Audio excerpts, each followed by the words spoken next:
என் பெயர் திவ்யா. நான் பெங்களூரில் வாழ்ந்து வருகிறேன். எனக்கு அப்பா இல்லை, அம்மா மட்டுமே. எனது அம்மா மிகவும் கஷ்டப்பட்டு என்னை படிக்க வைத்தார். நானும் நன்றாக படித்தேன். எனது அம்மாவிற்கு எனக்கு திருமணம் செய்து வைக்க வேண்டும் என்ற ஆசை வந்தது. எனது அம்மா என் மேல் அதிகமாக பாசம் வைத்திருக்கிறாள். நான் எது செய்தாலும் சரியாக இருக்கும் என்ற நம்பிக்கையும் என் அம்மாவுக்கு இருந்தது. அதனால் எனது அம்மாவிடம் நான் சொன்னேன், நான் 2 வருடங்கள் வேலைக்கு செல்கிறேன். ஏனென்றால் நான் படித்த படிப்பு வீணாகிவிடக்கூடாது என்பதற்காக. பின்பு நீங்கள் பார்க்கும் மாப்பிள்ளையை திருமணம் செய்து கொள்கிறேன் என்றேன். எனது அம்மாவும் அதற்கு ஒப்புக்கொண்டாள். எனக்கு ஒரு பெரிய நிறுவனத்தில் வேலைக்கு முயற்சி செய்தேன். அதிர்ஷ்டவசமாக அந்த வேலை எனக்கு கிடைத்தது. நல்ல சம்பளமும் எனக்கு கிடைத்தது. வாழ்க்கையும் மிகவும் சந்தோஷமாக சென்றது. அந்த நிறுவனத்தில் உள்ள முதலாளியின் பெயர் தினேஷ். அவரை பார்ப்பதற்கு மிகவும் அழகாக இருப்பார். அவருக்கு வயது 27 இருக்கும். அவருக்கு இன்னும் திருமணமாகவில்லை. அனைவரிடமும் நல்ல விதமாக நடந்து கொள்வார். அவரை பார்த்தாலே அலுவலகத்தில் உள்ள பெண்கள் அனைவரும் அவரை அடைவதற்கு முயற்சி செய்வார்கள். இவரை போல கணவர் கிடைக்க வேண்டும் என பேசுவார்கள். ஆனால் அவர் யாரிடமும் சரியாக பேசுவது கிடையாது. மற்ற பெண்களை பார்த்தால் ஒதுங்கி செல்வார். இதனால் அவர் மேல் எனக்கு மரியாதையும் மதிப்பும் அதிகமாக இருந்தது. எனக்கு வரக்கூடிய கணவன் எப்படியெல்லாம் இருக்க வேண்டும் என்று நான் நினைத்தேனோ அதே போல அவர் இருந்தார். ஆனால் நான் அவரிடம் அதிகமாக பேசியது கிடையாது. 2-3 தடவை மட்டுமே பேசியிருப்பேன். அதுவும் வேலை விஷயமாக மட்டுமே. அவர் மேல் எனக்கு சிறிதாக ஆசை இருந்தாலும் அதை நான் அவரிடம் என்றுமே வெளிக்காட்டியதில்லை. ஏனென்றால் எனது அம்மாவின் நம்பிக்கையை உடைக்க நான் தயாராக இல்லை. ஒரு நாள் தினேஷ் உங்களிடம் பேச வேண்டும் என்றார். எனது அறைக்கு வர முடியுமா என கேட்டார். நானும் வேலை விஷயமாக தான் இருக்கும் என நினைத்தேன். அவருடைய அறைக்கு சென்றேன். உள்ளே சென்றதும் நாற்காலியில் அமர சொன்னார். நானும் அமர்ந்தேன். நான் உங்களை எதற்கு அழைத்தேன் தெரியுமா என கேட்டார். அதற்கு நானும் தெரியாது என்று சொன்னேன். பிறகு அவராகவே எனக்கு உங்களை மிகவும் பிடித்திருக்கிறது. உங்களின் வெகுளித்தனமும் விளையாட்டுத்தனம் குணமும் எனக்கு மிகவும் பிடித்து விட்டது. கடந்த சில மாதங்களாக நான் உங்களை காதலித்து வருகிறேன். எனக்கு வரப்போகும் மனைவி எப்படியெல்லாம் இருக்க வேண்டும் என்று நினைத்தேனோ அப்படியெல்லாம் நீங்கள் இருக்கிறீர்கள். உங்களை நான் திருமணம் செய்து கொள்ள ஆசைப்படுகிறேன். உங்களுடைய விருப்பத்தை யோசித்து சொல்லுங்கள் என்றார். இதை கேட்டவுடன் எனக்கு மிகவும் சந்தோஷமாக இருந்தது. ஏனென்றால் நானும் அவர் மேல் ஆசைப்பட்டேன். பிறகு அவரிடம் எனது அம்மாவிடம் கேட்டு சொல்கிறேன் என்று கூறிவிட்டு வந்தேன். அம்மாவிடமும் கேட்டு சொல்கிறேன் என்று சொன்னதும் அவர் சற்று பயந்து போனார். ஏனென்றால் தினேஷ் ஒரு பெரிய பணக்காரர்.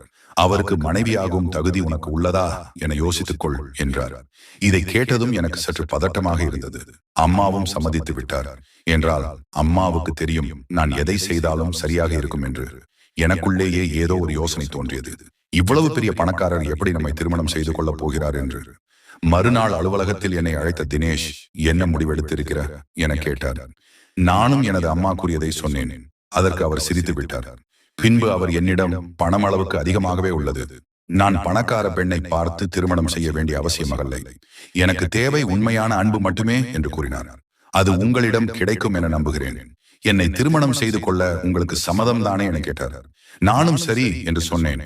அவர் அப்படி என்றால் நான் எனது வீட்டில் கலந்து பேசிவிட்டு உங்களது வீட்டிற்கு பெண் கேட்க வருகிறோம் என்று கூறினார். நான் சரி என்று அம்மாவிடம் விஷயத்தை சொன்னேன். எனது அம்மாவும் சந்தோஷப்பட்டார். 2 நாட்கள் கழித்து என்னை அழைத்த தினேஷ் எனது வீட்டில் நம்முடைய திருமணத்திற்கு மறுத்து விட்டார்கள். நீங்கள் ஒன்றும் கவலைப்பட வேண்டாம். நான் எப்படியாவது அவர்களை சம்மதிக்க வைத்து விடுகிறேன் என்றார். தினேஷுக்கு ஒரு தம்பியின் ஒரு தங்கையும் இருந்தார்கள். அவரும் அவரது அப்பாவிடம் திருமணம் செய்து கொண்டால் திவ்யாவை தான் திருமணம் செய்து கொள்வேன், இல்லை என்றால் கடைசி வரை திருமணம் செய்து கொள்ள மாட்டேன், இப்படி இருந்து விடுவேன் என மிரட்டி அவரை சம்மதிக்க வைத்தார். வேறு வழியில்லாமல் அவரது அப்பாவும் சம்மதித்தார். பிறகு அனைவரும் சேர்ந்து எனது வீட்டிற்கு பெண் கேட்டு வந்து அடுத்த 2 மாதங்களிலேயே திருமணமும் மிகச் சிறப்பாக நடந்து முடிந்தது. எங்கள் திருமணம் முடிந்தது. ஆனால் எனது மாமியாருக்கு பிடிக்கவில்லை. அவரும் என்னிடம் சரியாக பேசவில்லை. முதல் இரவு தினேஷ் எனக்கு விலை உயர்ந்த நெக்லஸ் ஒன்றை பரிசளித்தார்.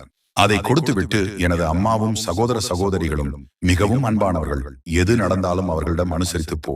அவர்கள் கோபமாக பேசினாலும் பெரிதாக எடுத்துக் கொள்ளாதே என அறிவுரை கூறினார். நானும் அவர்களிடம் அதை பற்றி கவலைப்படாதீர்கள், நான் பார்த்துக் கொள்கிறேன் என்று கூறினேன். என்று அன்றிரவு மிகவும் சந்தோஷமாக முதல் இரவில் நடந்து முடிந்தது.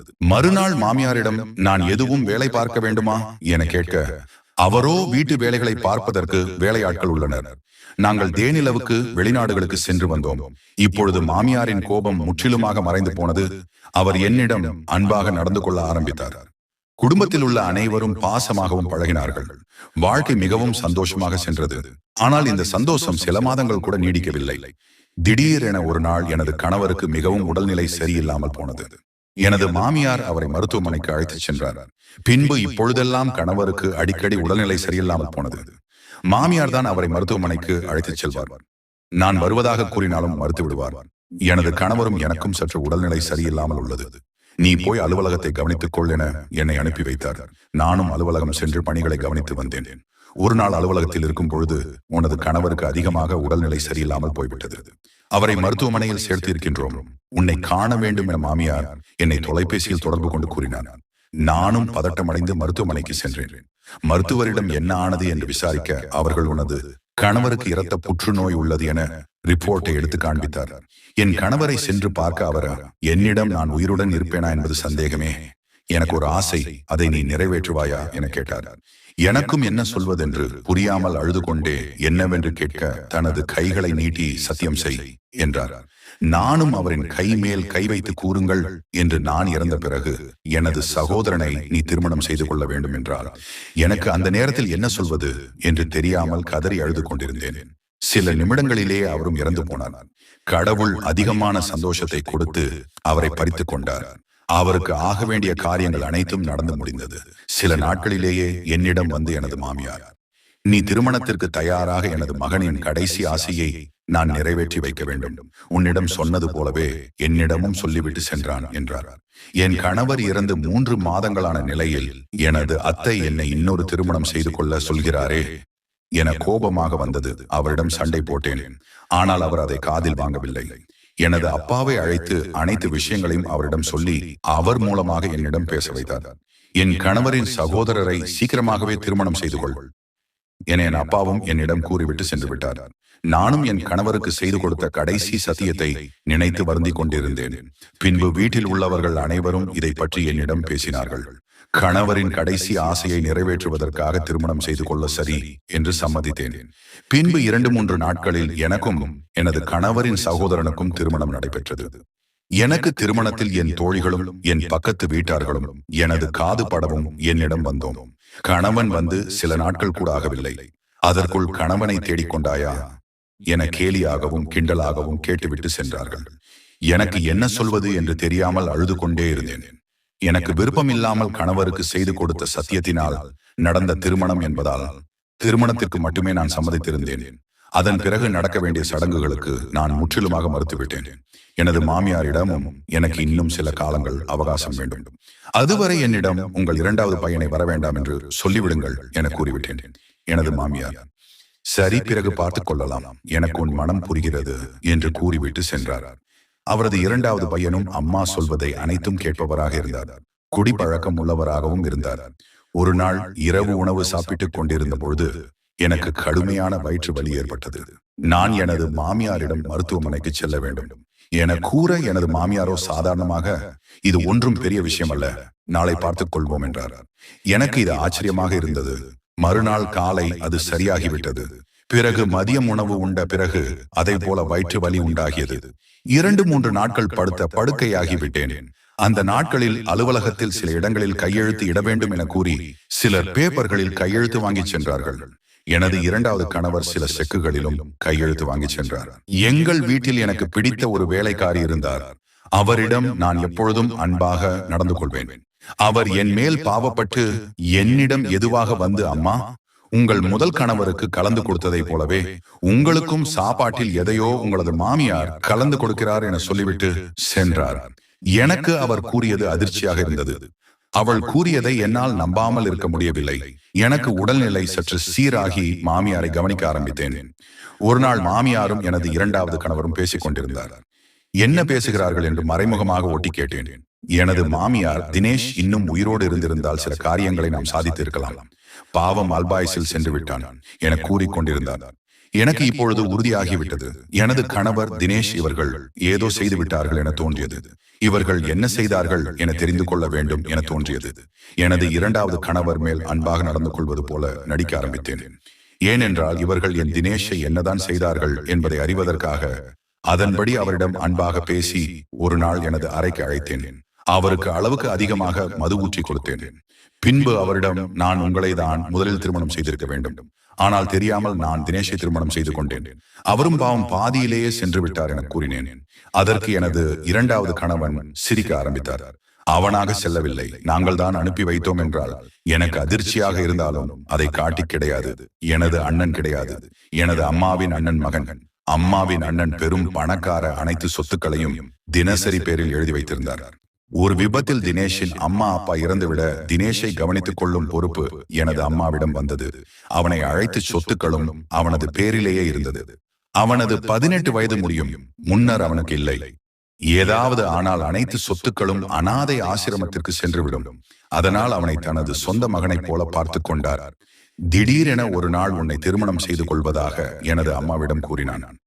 அப்பொழுது எனது அம்மா அனைத்து உண்மைகளையும் சொல்லி எனது சகோதரியை திருமணம் செய்து கொள்ளும்படி கேட்டார். அவனும் இதனால் வரை அவை தங்கையாகவே பார்த்து வருகிறேன், அது என்னால் முடியாது என மறுத்துவிட்டான். எனது அம்மாவிற்கும் அவன் மேல் கோபம் தீரவில்லை. இது போதாது என்று தினேஷ் உன்னை கல்யாணம் செய்து கொண்ட பிறகு அனைத்து சொத்துக்களையும் உன் பேரில் மாற்றி எழுதி வைத்து விட்டான். இதனால் எனது அம்மாவிற்கு அவன் மேல் கோபம் அதிகமானது. அவன் சாப்பிடும் உணவில் சிறிது சிறிதாக விஷம் கலந்து கொடுக்க ஆரம்பித்தாள். மருத்துவமனைக்கு சென்று மருத்துவரிடமும் பணம் கொடுத்து மருத்துவரை இரத்த புற்றுநோய் உள்ளதாக மாற்றி எழுத வைத்தார். பிறகு தினேஷிடம் உனது மனைவி வேறு எங்காவது திருமணம் செய்து கொண்டால் அவள் மிகவும் கஷ்டப்படுவாள். அதனால் எனது மகனுக்கு திருமணம் செய்து வை, நான் நன்றாக பார்த்துக் கொள்கிறேன் என வற்புறுத்தினார். அவனும் முதலில் முடியாது என மறுத்துவிட்டான். பிறகு அவனிடம் பேசி அவனை சம்மதிக்க வைத்தார். என்னை நீ திருமணம் செய்து கொண்டால் அனைத்து சொத்துக்களையும் எனது பெயர் மாற்றிக்கொள்ளலாம் என்ற எண்ணம் எனது அம்மாவிற்கு இருந்தது. இதை பற்றி என்னிடம் கூற நானும் சம்மதித்தேன். அதன்படி அலுவலகத்தில் வேலை இருப்பதாக கூறி எங்களுக்கு தேவையான பணத்தை எடுத்துக்கொண்டோம். இப்பொழுது உனக்கும் விஷம் கலந்த உணவை எனது அம்மா கொடுக்க ஆரம்பித்துள்ளார். நீயும் என்ன சில நாட்களில் இருந்து விடுவாய், அதன் பிறகு அனைத்து சொத்துக்களும் எங்களுக்கே சேரும் என சிரித்துக் கொண்டே கூறிக்கொண்டிருந்தவன் போதை அதிகமாகி மயக்கம் அடைந்தான். இதை அனைத்தையும் நான் எனது தொலைபேசியில் அவருக்கு தெரியாமல் பதிவு செய்து வைத்துக் கொண்டேன். காலை விடிந்ததும் முதல் வேளையாக காவல் நிலையத்திற்கு சென்று அனைத்து சாட்சிகளையும் காண்பித்தேன். அவர்கள் மேல் புகார் அளித்தேன்.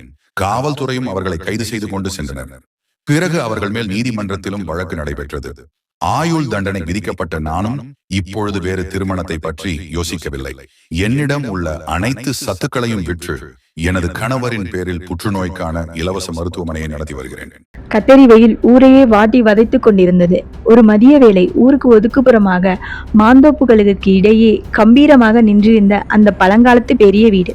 அந்த வீட்டின் அமைதியை குலைப்பது போல ஒரு இளம்பெண்ணின் அலறல் சத்தம் கேட்டது.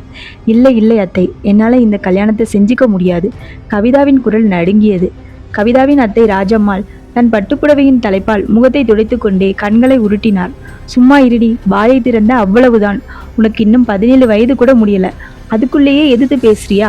உன் அப்பா செத்து போயிட்டான், பெத்த தாயும் வேறொரு கல்யாணம் பண்ணிட்டு போயிட்டா. உன்னை வளர்த்து ஆளாக்கின எங்களுக்கு தெரியும் உனக்கு எது நல்லதுன்னு.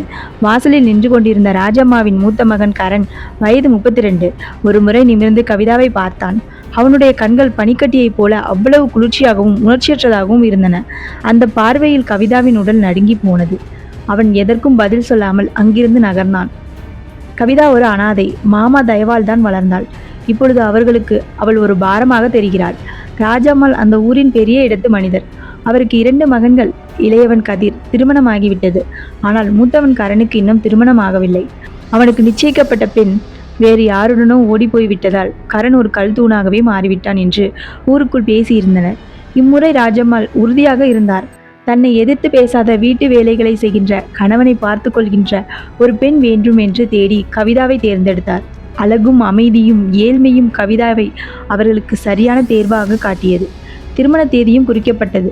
ஆடி மாத தொடக்கத்தில் கவிதாவின் கண்ணீருக்கு இடையே அந்த திருமணம் நடந்தது.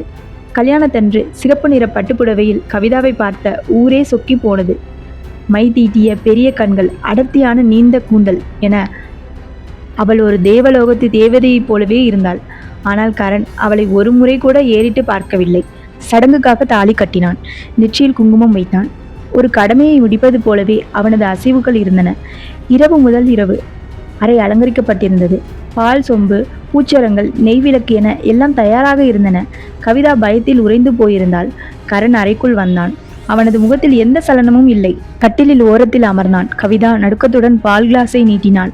அவன் ஒரே மூச்சில் அதை குடித்துவிட்டு எழுந்து நின்றான். இங்க பாரு, அவன் குரலில் குளிர்ச்சி நிலவியது. இங்க பாரு, அவன் குரலில் குளிர்ச்சி நிலவியது. இந்த கல்யாணம் என் அம்மாவுக்காக நடந்தது. உன்கிட்ட இருந்து நான் எதையும் எதிர்பார்க்கல. நீயும் என்கிட்ட இருந்து எதையும் எதிர்பார்க்காதே. தூங்கு என்று சொல்லிவிட்டு பால்கனிக்கு சென்று சிகரெட்டை பத்த வைத்தான். கவிதா அப்படியே சிலையாக நின்றாள். தன் கணவன் தனக்கு ஒரு ஆதரவாக இருப்பான் என்று நினைத்த அவளது கனவுகள் அன்றே கலைந்தன. வெளியே நின்ற கரணின் மனமும் இவள் இன்னும் சிறுமி, இவளை வைத்து நான் என்ன செய்ய போகின்றேன், இவள் என் பொறுப்பு என மறுபுறமும் போராடி கொண்டிருந்தது. மறுநாள் காலை ராஜம்மாள் கேட்டாள், என்ன கவிதா, ராத்திரி நல்லா தூங்குனியா? கவிதா வெட்கத்துடன் தலைகுனிந்து நின்றாள். ராஜம்மா எல்லாம் சுமூகமாக நடப்பதாக நினைத்து கொண்டிருந்தார். ஆனால் அன்றிலிருந்துதான் கவிதாவின் நரகம் தொடங்கியது. கவிதா, விடிஞ்சு எவ்வளவு நேரமாச்சு, இன்னும் தூங்கிக்கிட்டு இருக்கியா? எழுந்திருச்சு சமையல் வேலையை பாரு, இன்னைக்கு பூரா வீட்டு பொறுப்பு உன்னுடையதுதான். ராஜம்மாவின் குரல் அதிகாலையிலேயே அதட்டியது. அழுது வீங்கிய கண்களுடன் கவிதா சமையல் அறைக்குள் புகுந்தாள். பெரிய அடுப்பில் டீ போட்டு டிஃபன் தயார் செய்தாள். சாப்பாட்டு மேஜையில் கரண் அவளை ஒரு பொருட்டாகவே மதிக்கவில்லை. உப்பு கொஞ்சம் கம்மி, நாளைக்கு சரியா போடு என்று மட்டும் சொல்லிவிட்டு நகர்ந்தான். அன்று மாலை கரணின் தம்பி மனைவி ஸ்ரேயா கவிதாவை கூப்பிட்டாள். கவிதா, உன் புருஷன் ஒரு கல் மாதிரி, அவரை உருக வைக்கிறது உன் கையில் தான் இருக்கிறது. இந்த சிகப்பு நிற நைட்டியை போட்டுக்கோ, இந்தா இந்த செண்டையும் அடிச்சுக்கோ, அப்புறம் பாரு அவர் உன் பின்னாடியே வருவார் என்றார். கவிதா அந்த சிறிய உடையை பார்த்து அதிர்ந்தாள். ஐயோ அக்கா, என்னால இதை போட முடியாது என்று மறுத்தாள். நீ இப்படி சொல்லிக்கிட்டே இருந்தா கரண் டவுன்ல இருக்கிற ஏதாவது மாடர்ன் பொண்ணு பின்னாடி போயிடுவார் என ஸ்ரேயா பயமுறுத்தினாள். பயத்தில் கவிதா அந்த உடையை அணிந்தாள். கரண் அறைக்குள் வந்தபோது அவள் வெட்கத்தில் போர்வை இழுத்து போர்த்தி கொண்டாள். கரண் அவளை பார்த்தான். என்ன கோமாளித்தனம் இது, இந்த துணி உனக்கு செட் ஆகல, போய் தூங்கு என்று சொல்லிவிட்டு மீண்டும் பால்கனிக்கு சென்றான். கவிதா அழுது கொண்டே தன் பழைய உடையை மாற்றினாள். நாட்கள் நகர்ந்தன. ஒரு நாள் ராஜம்மா கரணிடம் சண்டையிட்டாள். பொண்டாட்டியை இப்படி கண்டுகொள்ளாமல் விட்டால் அவள் ஓடி போயிடுவா, ஏதாவது பேசு. கரண் நிதானமாக சொன்னான். அம்மா, அவள் இன்னும் ஒரு குழந்தை என்றான். கரண் உடனே நாட்கள் கடந்தன. ஒரு நாள் ராஜம்மா கரணிடம் சண்டையிட்டார். பொண்டாட்டியை இப்படியே கண்டுகொள்ளாமல் விட்டால் அவள் ஓடி போயிடுவா, அவளிடம் ஏதாவது பேசு என்றார். கரண் நிதானமாக சொன்னான். அம்மா, அவள் இன்னும் ஒரு குழந்தை என்றான். உடனே ராஜம்மாள், இப்படியே பேசிக் கொண்டிருந்தால் நான் வேற ஏதாவது முடிவு எடுப்பேன் என்றார். அன்று இரவு கரண் முதலாக கவிதாவிடம் பேசினான். கவிதா, அம்மா உன்னை காலேஜுக்கு அனுப்ப சொன்னாங்க. நான் டவுன்ல நல்ல காலேஜா உனக்கு அட்மிஷன் போட்டுட்டேன். நாளையிலிருந்து நீ காலேஜ் போ. கவிதா திகைத்து போனாள். ஆனால் நான் 10வது, அதுக்கப்புறம் படிக்கலையே என்றாள். பரவாயில்லை, ஸ்பெஷல் கிளாஸ் வச்சு படிச்சுக்கலாம், நீ படிச்சாதான் விவரம் தெரியும் என்றான் கரண். காலேஜ் வாழ்க்கை கவிதாவிற்கு புதிய உலகத்தை காட்டியது. அங்குள்ள பெண்கள் ஜீன்ஸ் போட்டுக்கொண்டு ஜாலியாக இருப்பதை பார்த்தாள். அவளுடைய தோழி ராதா கேட்டாள், என்னடி இந்த வயசுல கல்யாணம் ஆயிடுச்சா? முதலிரவு எப்படி இருந்துச்சு? கவிதா முகம் சிவந்தது. அங்குள்ள பெண்களின் பேச்சுக்கள் அவளுக்கு தாம்பத்தியத்தை பற்றி புதிய விஷயங்களை கற்றுக் கொடுத்தன. நமக்கு கரண் இப்படி அன்பு காட்ட மாட்டாரா என்று அவளது இதயம் ஏங்கியது. ஒரு நாள் ராதா கவிதாவை வற்புறுத்தி பியூட்டி பார்லர் அழைத்து சென்றாள். அவளது கூந்தலை சீரமைத்து மேக்கப் போட்டு ஒரு மாடர்ன் குர்த்தி அணிவித்தாள். வீட்டுக்கு வந்த கவிதாவை பார்த்த ராஜம்மாள் முகம் சுளித்தார். கிராமத்தில் இதெல்லாம் வேண்டாத வேலை என்றார். ஆனால் கவிதா துணிந்து சொன்னாள், அத்தை, காலேஜில் எல்லாரும் இப்படித்தான் வராங்க. கரண் அவளை மேலிருந்து கீழ் வரை பார்த்தான். அவனது கண்களில் ஒரு மின்னல் தோன்றி மறைந்தது. அன்றிரவு அறைக்கு வந்த கரணிடம் கோபமாக இருக்கிறீங்களா? கவிதா கேட்டாள். ஏன் என்கிட்ட எப்பவுமே கோபமா இருக்கீங்க என்று. நான் கோபமா இல்லை கவிதா, நீ ரொம்ப சின்ன பொண்ணு. உன்னை கல்யாணம் பண்ணிக்கிட்டது உனக்கு நான் செஞ்ச துரோகம்னு நினைக்கிறேன். கவிதாவின் கண்கள் கலங்கின. நான் சின்ன பொண்ணா இருக்கலாம், ஆனா உங்க பொண்டாட்டி, என்னை எப்பவுமே உங்க மனைவியா ஏத்துக்க மாட்டீங்களா கரண்? கரண் அமைதியாக சொன்னான். தூங்கு கவிதா, உனக்கு இதெல்லாம் இப்ப புரியாது. கரண் அந்த அறையின் ஜன்னல் பக்கம் போய் நின்றான். வெளியே இருள் அப்பி கிடந்தது. அந்த இரவில் அவனது மனதுக்குள் 1000 போராட்டங்கள். கவிதா கண்கள் கலங்கி இருப்பதை அவன் கண்ணாடியால் கண்டான். ஆனால் அவளை திரும்பி பார்க்கும் தைரியம் அவனுக்கு இல்லை. அவன் மௌனத்தை உடைத்து கவிதா மீண்டும் பேசினாள். வயது ஒரு தடை இல்லை. நான் உங்களோட வாழ்க்கைக்கு தகுதியானவள் இல்லையா? தூங்குன்னு சொல்லிட்டு போறது உங்களுக்கு வேணா சுலபமா இருக்கலாம், ஆனால் ஒரு மனைவியா உங்க அன்பை எதிர்பார்க்கிறது என் உரிமை இல்லையா? கரண் மெதுவாக திரும்பினான். அவனது கண்கள் சிவந்து இருந்தன. கவிதா, நான் உன்னை தகுதி இல்லாதவள் என்று சொல்லவில்லை. ஆனால் இந்த கல்யாணம் நடந்த சூழல் உனக்கே தெரியும். உன் அப்பாவுக்காக நான் செஞ்ச ஒரு உதவிதான்.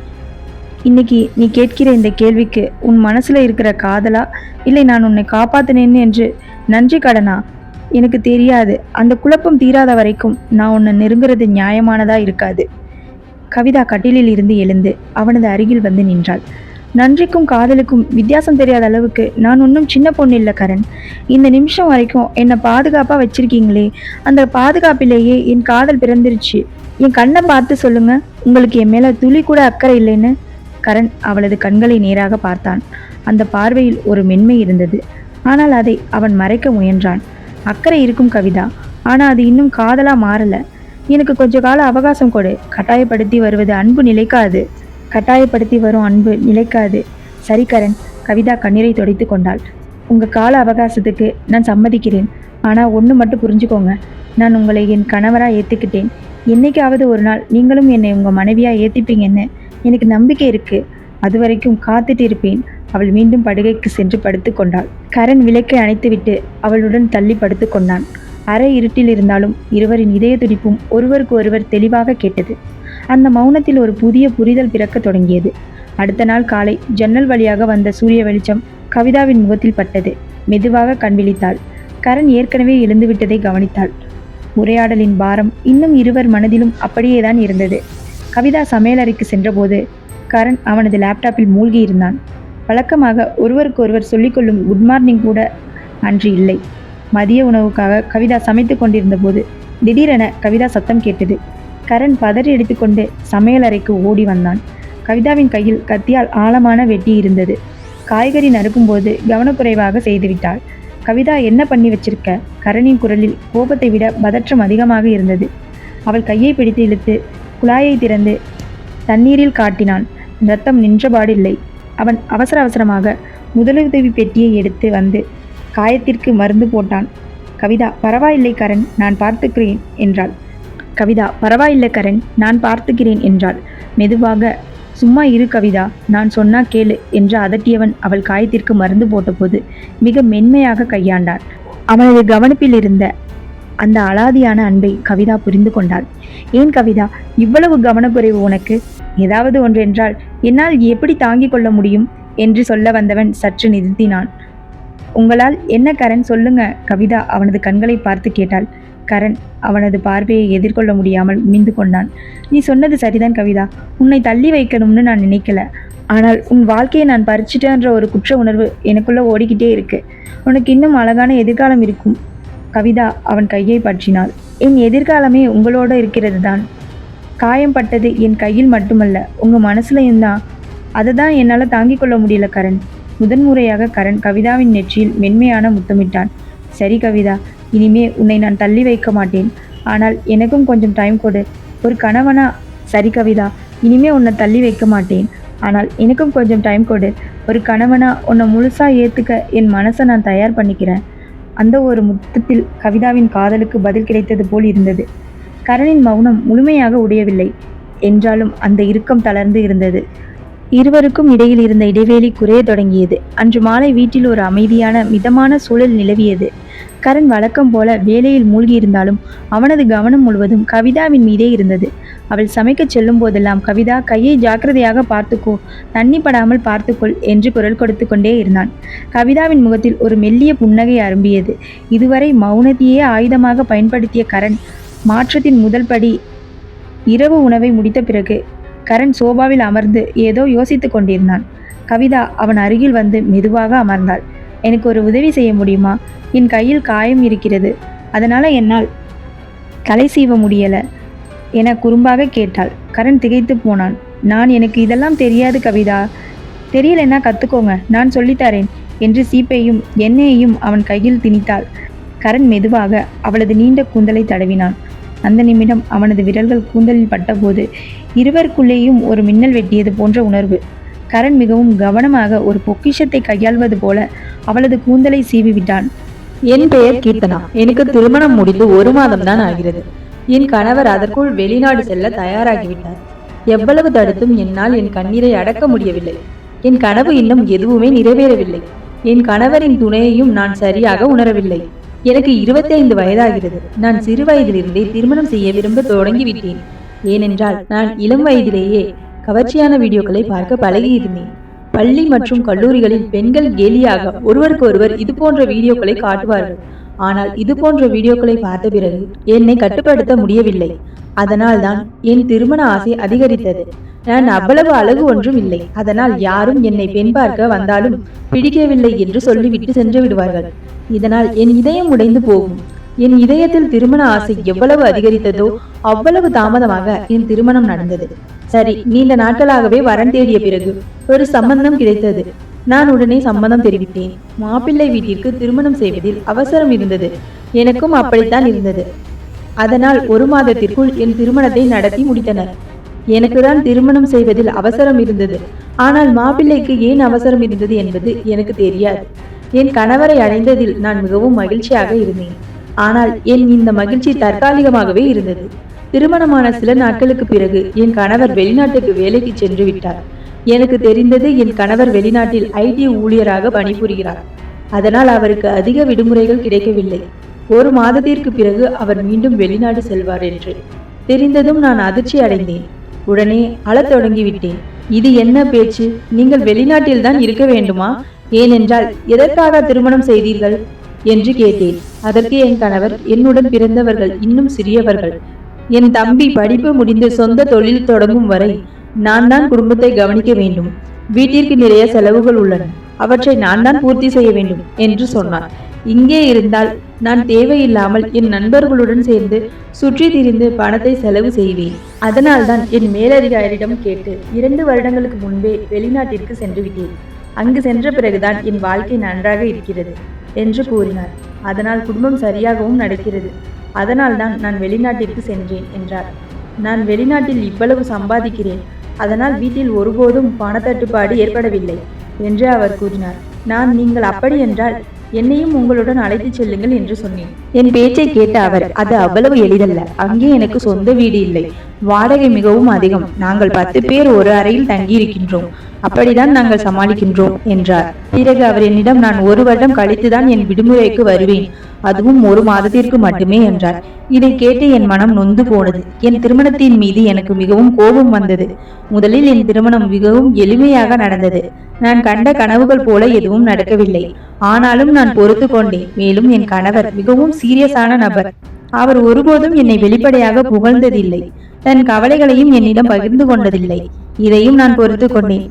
ஆனால் என் கணவருடன் வருடத்தில் 30 நாட்கள் மட்டுமே இருக்க முடியும் என்பதை என்னால் ஏற்றுக்கொள்ள முடியவில்லை.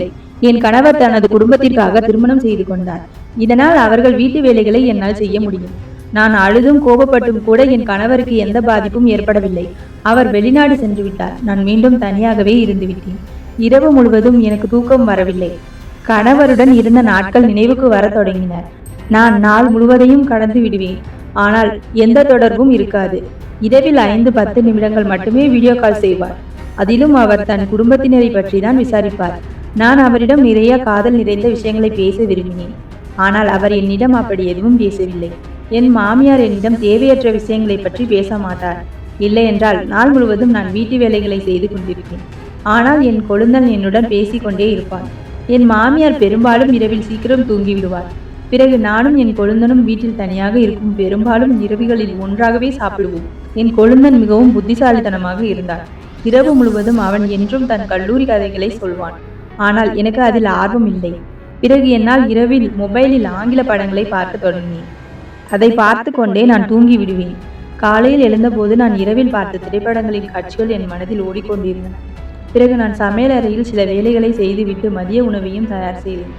வேலை செய்யும் போதே அதே காட்சிகள் என் மனதில் ஓடிக்கொண்டிருந்தன. நான் சமையலறையில் இருந்து உட்கார்ந்து கொண்டேன். அதே காட்சி மீண்டும் பார்க்க என் மனம் விரும்பியது. நான் எதற்கும் பயப்படாமல் அதே காட்சிகளை பார்த்து கொண்டிருந்தேன். திடீரென்று என் பின்னால் யாரோ நிற்பது போல் எனக்கு தோன்றியது. நான் திரும்பி பார்த்தபொழுது என் கொழுந்தன் பின்னால் நின்று கொண்டிருந்தான். நான் பார்த்து கொண்டிருந்த வீடியோவையும் அவன் பார்த்து விட்டான். அவனை பார்த்ததும் நான் பயந்து விட்டேன். அவனும் நேராக நின்று, அண்ணி சாப்பாடு தயாராகிவிட்டதா என்றான். ஆம் என்றேன். நான் உடனே மொபைலை அணைத்து விட்டேன். ஆனால் அதன் பிறகு என் கொழுந்தனின் நடத்தை என்னிடம் மாறுபட்டது போல் உணர்ந்தேன். முன்பு அவன் என் அறைக்கு வருவதில்லை. ஆனால் இப்போது தினமும் என் அறைக்கு வர ஆரம்பித்தான். ஒரு நாள், இன்று மாலை டீயை உங்கள் அறையிலேயே குடிக்கலாம். இப்பொழுது குளிர் அதிகமாகிவிட்டது. ஹாலில் குளிராக இருக்கிறது என்று சொன்னான். குளிர்காலத்திலும் என் மாமியார் பெரும்பாலும் தன் அறையிலேயே இருப்பார். சாப்பாட்டை அங்கேயே சாப்பிடுவார். நான் மாமியாருக்கு சாப்பாடு கொடுத்துவிட்டு என் அறைக்கு வந்தபோது என் கொழுந்தன் என் மொபைலை சரிபார்ப்பதை பார்த்தேன். அவன் என் மொபைலில் ஏதோ தேடிக்கொண்டிருந்தான். நான் எந்த வகையான வீடியோக்களை பார்த்தேன் என்பதை அவன் பார்த்து விட்டான். இவனது இந்த செயல் எனக்கு பிடிக்கவில்லை. என் மொபைலை சரிபார்க்க அவனுக்கு என்ன உரிமை இருந்தது? நான் டீ கப்பை படுக்கையில் வைத்துவிட்டு என் மொபைலை எடுத்து ஒரு ஓரமாக வைத்தேன். டீ கொடுக்கும் போது என் கொழுந்தன், அண்ணி உங்களுக்கு எந்த மாதிரியான திரைப்படங்கள் பிடிக்கும் என்று கேட்டான். அவன் கேட்ட கேள்விக்கு நான் பயந்து விட்டேன். நான் என்ன அர்த்தம் என்று கேட்டேன். அவன் அதாவது அதிரடி திரைப்படம் அல்லது காதல் திரைப்படமா என்றான். நான் சற்று கவனக்குறைவாக இருந்தேன். ஏனென்றால் அவன் அந்த மொபைலில் அந்த மோசமான காட்சிகளை பார்த்திருப்பான். நான் எந்த பதிலும் சொல்லாததால் அவனாகவே எனக்கு காதல் திரைப்படங்கள் பிடிக்கும் என்று சொன்னான். நான் அவனை பார்த்தபோது அவன் எனக்கு ஆங்கில திரைப்படங்கள் மிகவும் பிடிக்கும், உங்களுக்கு எந்த மாதிரியான திரைப்படங்கள் பிடிக்கும் என்று கேட்டான். அவனது இந்த கேள்விக்கு நான் அவனை முறைத்து பார்த்தேன். அவன் சிரிக்க ஆரம்பித்தான். அண்ணி, நீங்கள் என்னை உங்கள் நண்பராக நினைக்கலாம். கொழுந்தன் மற்றும் அன்னிக்கு இடையே இவ்வளவு நட்பு இருப்பது இயல்புதான். மேலும் நீங்கள் எனக்கு மிகவும் பிடித்தவராக இருக்கிறீர்கள். அண்ணன் உங்களிடம் சரியாக நடந்து கொள்ளவில்லை. இந்த இளமை பருவத்தில் உங்களை தனியாக வைத்து வெளிநாட்டிற்கு சென்று விட்டார் என்றான். அவனது பேச்சை கேட்டு என் முகம் சிவந்து போனது. நான் எனக்கு தலைவலி இருக்கிறது, நீ உன் டீயை குடித்துவிட்டு உன் அறைக்கு சென்று விடு என்று நான் கூறினேன். நான் காதல் உணர்வுள்ள பெண்ணாக இருந்தபோது நான் என் கணவருடன் பகிர்ந்து கொள்ள விரும்பினேன். என்னிடம் இது போன்ற விஷயங்களை பேசுவதற்கு என் கொழுந்தனுக்கு என்ன உரிமை இருந்தது? நான் மிகவும் கண்டிப்பான குரலில் என் கொழுந்தனை அங்கிருந்து செல்லுமாறு சொன்னேன். அவன் உடனே தன் கப்பை எடுத்துக்கொண்டு தன் அறைக்கு சென்று விட்டான். என் கொழுந்தன் தயக்கமின்றி என்னிடம் தன் விருப்பங்களை சொல்லி வந்தான். அடுத்த நாள் காலை நான் காலை உணவு சமைத்து கொண்டிருந்தேன். அப்போது என் கொழுந்தன் அண்ணி அண்ணி என்று கூப்பிட்டு கொண்டே தன் அறையிலிருந்து வெளியே வந்தான். என்ன ஆயிற்று என்று கேட்டேன். அப்பொழுது நான் பாதி பொத்தான்களை போட்ட பிறகுதான் கவனித்தேன், என் சட்டையில் இந்த பத்தான் உடைந்திருக்கிறது என்று. தயவு செய்து இதை சீக்கிரம் தைத்து விடுங்கள், எனக்கு நேரம் ஆகிவிட்டது என்று கூறினான். நான் தயக்கத்துடன் உள்ளே சென்றேன். என்ன? என் கொழுந்தன் ஊசியும் நூலையும் என்னிடம் கொடுத்தான். நான் அவனது வார்த்தைகளுக்கு காது கொடுக்காமல் நான் பொத்தனை தப்பிக்க ஆரம்பித்தேன். நான் என்ன வேலையில் மும்மரமாக இருந்தேன். ஆனால் அவன் என்னை வைத்த கண் வாங்காமல் பார்த்து கொண்டிருந்தான். அவனது பார்வை எனக்கு ஒருவித சங்கடத்தை ஏற்படுத்தியது. என் முகத்தில் முன் விழுந்த முடியை அவன் தன் கைகளால் எடுத்து என் காதின் பின்னால் வைத்தபோது நான் ஒரு கணம் சுவாசிக்க மறுத்துவிட்டேன். நான் அதிர்ச்சி அடைந்து பின்வாங்கினேன். அவன் என்னிடம், ஏன் பயப்படுகிறீர்கள்? உங்கள் முடி உங்கள் கண்களை மறைத்தது, அதை நான் பின்னால் தள்ளி விட்டேன் என்றான். நான் விரைவாக பொத்தானை தைத்து விட்டு அறையில் இருந்து வெளியே வந்தேன். அவன் என்னிடம் நெருங்க முயற்சிக்கிறான் என்பதை நான் உணர்ந்து கொண்டேன்.